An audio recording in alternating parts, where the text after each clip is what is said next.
we're gonna make some Nutella and banana stuffed French toast on the Blackstone Griddle.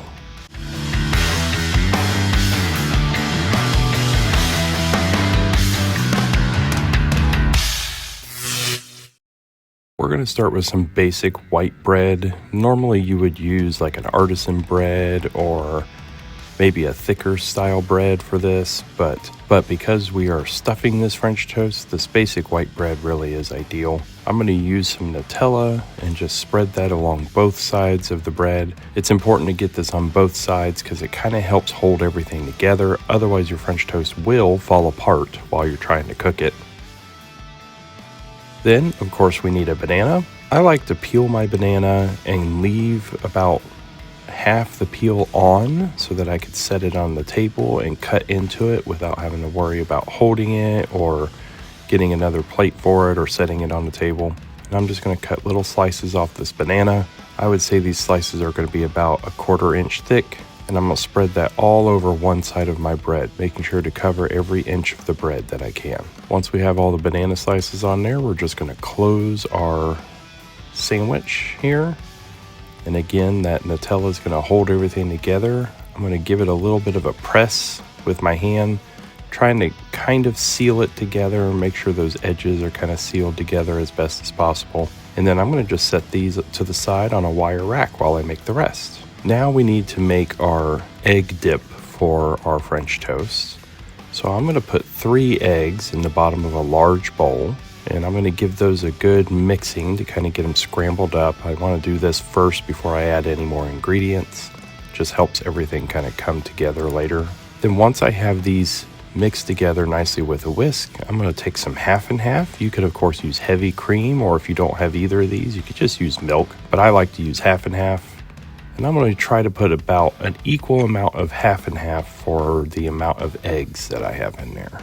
I'm going to pour that straight into the egg mixture. To that, I'm going to add about a teaspoon of vanilla extract. I'm not measuring exact measurements here. I'm just eyeballing this. And then I'm going to get some ground cinnamon, add about a teaspoon, maybe a little more of ground cinnamon. You can, of course, add more or less depending on how you like it.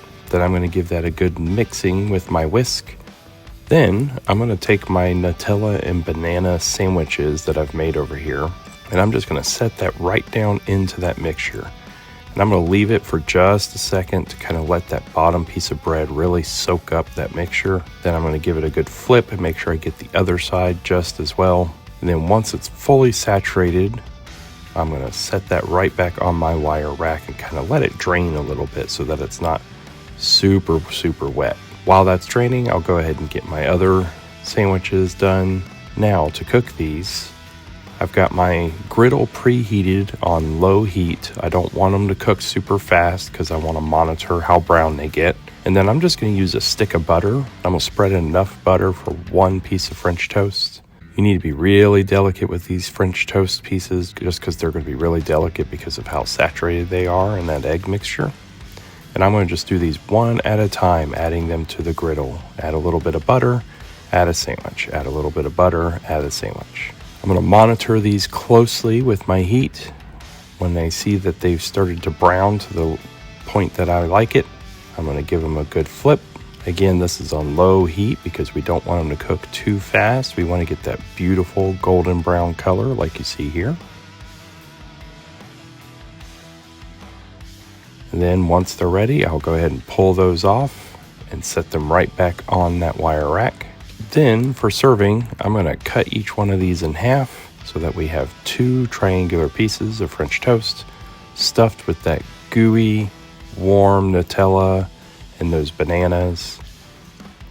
This is going to be super rich and delicious. Just to add to that, I'm going to sprinkle them with some powdered sugar on top. And then, of course, add some pure maple syrup right on top of that. You guys, these are so good. I hope you give them a try. Let me know in the comments, what else should I stuff my French toast with? Until next time, thanks for watching.